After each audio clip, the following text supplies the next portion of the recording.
Vamos falar sobre Bolsonaro no PL, né? Ele que tem um partido para chamar de seu agora. Como é que você vê a chegada dele ao PL, esse discurso, esse longo discurso que ele fez agora? Acho que aí está o público. Todo mundo, muita gente sem máscara ali no evento e tudo mais, né? Mas queria a sua análise aí, Sakamoto. Como é que você vê a chegada do presidente Bolsonaro ao lado ali de Valdemar Costa Neto? Do outro lado dele estava Arthur Lira, o presidente da Câmara. Tem bem a cara do governo Bolsonaro, né? Todo mundo sem máscara, todo mundo sem se importar com a pandemia, apesar dela ainda estar aí e ainda ser motivo de preocupação. Bem, o presidente da República fez um discurso, inclusive, de coproprietário do PL. Sabemos que o PL é um partido com o dono, que é Valdemar da Costa Neto, envolvido em escândalos no governo do PT, em outros governos, que chegou até a ser preso, né? Por conta de questões de desvios de recursos. Bolsonaro se coloca como coproprietário do PL, né? No discurso dele, ele fala: eu e o Valdemar não vamos decidir tudo sozinho, eu e o Valdemar, que é o que ele espera, né? Toda aquela briga que quase terminou com o casamento entre eles, antes mesmo dele se consumar, né? Por conta do acordo pré-nupcial, ao que tudo indica, esse acordo pré-nupcial divide, né, o patrimônio ao meio, né? O Valdemar da Costa Neto, que não é bobo nem nada, fez isso pensando na possibilidade de aumentar a bancada. Hoje o PL tem a terceira maior bancada do Congresso Nacional, atrás do PT e do PSL, e ele acredita que independentemente de Bolsonaro vencer as eleições, a campanha eleitoral vai tracionar o PL, vai fazer com que ele se torne o maior partido da Câmara dos Deputados no ano que vem. Ou seja, Bolsonaro, além de conseguir um partido político que vai lhe dar tempo de TV e vai lhe dar recursos, né, do fundo eleitoral, coisa que ele não tinha, ele tinha 8 segundos, né, apenas, né, e uma máquina de guerra e de ódio nas redes sociais.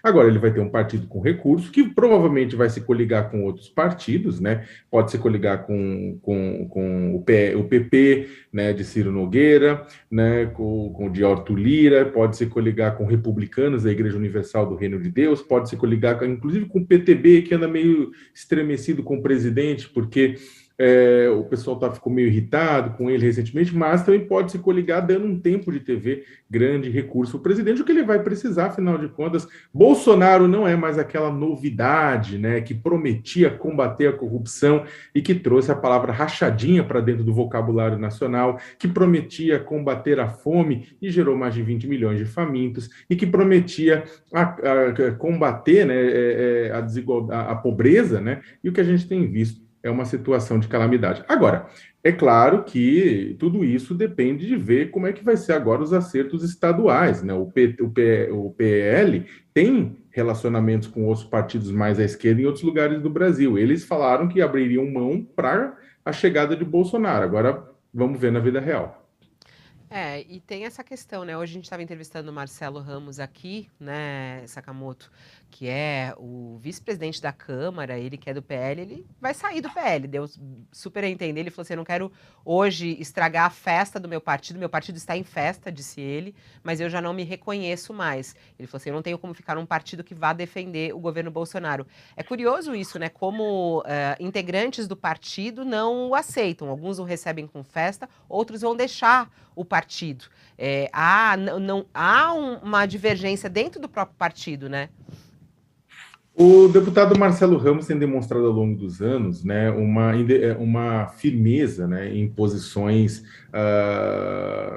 contrárias, né, ao do presidente da República, não no sentido de uma oposição sistemática, mas ele tem se oposto ao golpismo do presidente da República, tem se oposto à insensibilidade social do presidente da República, e ele tem sido um contraponto importante na mesa diretora da Câmara dos Deputados, né? Era meio que esperado que assim que Bolsonaro tomasse conta, né, do PL, né, o que significa o PL abraçar. O PL tem posições liberais na economia e conservadores nos costumes, sim, mas ainda também tinha outras posições. Havia uma pluralidade no partido que deve deixar de existir com a chegada de Bolsonaro, porque o Bolsonaro atua como uma nuvem de gafanhoto comendo e terra arrasada, né? Ele vai impor o posicionamento ideológico. Inclusive, esse também foi um dos pontos do acordo pré-nupcial, né? Que o posicionamento ideológico conservador prevalecesse no partido.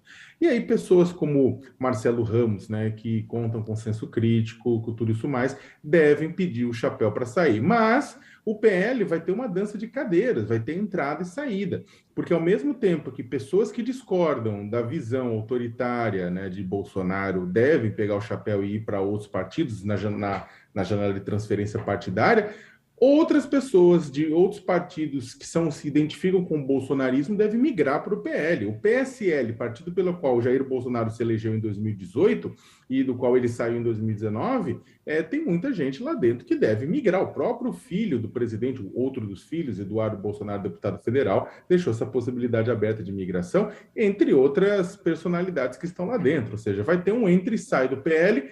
Desconfio que pelo perfil, né, de tudo isso, depois desse entra e sai, o PL ainda fica no saldo positivo de trocas. Agora me chama a atenção, né? Porque no discurso do Bolsonaro, ele quis falar muito sobre essa questão do conservador. Ele tem assumido mais esse discurso, porque eu acho que vai ser o caminho aí dessas eleições, né, para o próximo ano. No entanto, nesse discurso conservador, isso é curioso, né, Sakamoto? Porque nas últimas eleições, o PL esteve ao lado do PT, né? Nas últimas, as duas do Lula, inclusive teve o vice, né, que foi Zé Alencar. As duas eleições de Dilma, o apoio do PL também. O PL mudou? Não, o Bolsonaro mudou. Quem mudou aí, Sakamoto? Ninguém mudou, na verdade. O PL sempre foi essa coisa fluida, né? Essa geleca, né? Essa coisa que vai se adaptando à realidade, né? Com formato, que não tem um formato específico, mas vai se adaptando ao formato do momento, né? Se o formato é um copo, se adapta ao copo. Se é uma jarra, se adapta a uma jarra, né?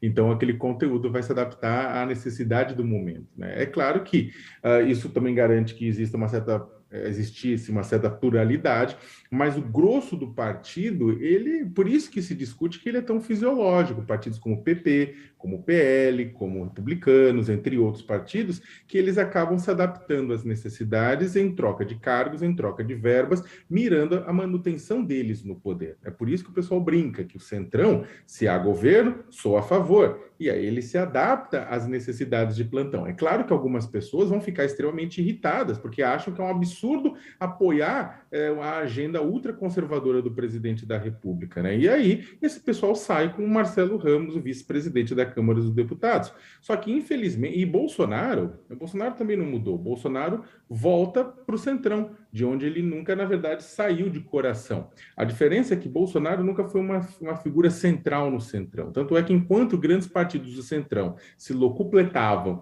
em grandes negociatas envolvendo partidos, envolvendo o PSDB, o PT, o MDB e quem estivesse no poder, né, com grandes negociações envolvendo estatais, envolvendo compras de votos, envolvendo tudo isso mais.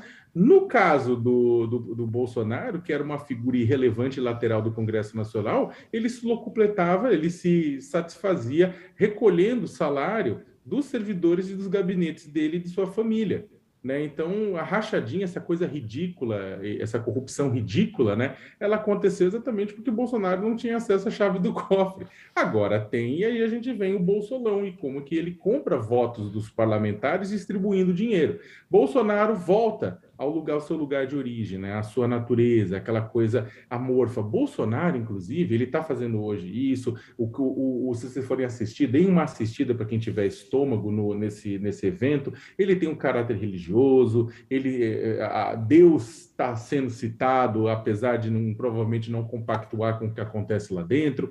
Só que o que acontece é o seguinte, Bolsonaro não é uma pessoa, ele faz isso, ele usa o nome de Deus em vão em busca de voto, em busca da política. Porque uma pessoa que segue eu não sou cristão, mas uma pessoa que segue os preceitos cristãos não faz o que ele faz, não trata o ser humano como ele trata, não ignora o valor da vida como ele fez nos últimos 2 anos com esses 614 mil mortos. Então, há um grande teatro em que Bolsonaro se apropria de valores cristãos, que Bolsonaro se apropria de outros valores como a família, que ele se apropria de outros valores como a educação, a saúde, mas na verdade não é um presidente que nos últimos 3 anos se dedicou a nenhum desses pontos. Ele se apropria desses elementos por razões puramente eleitorais.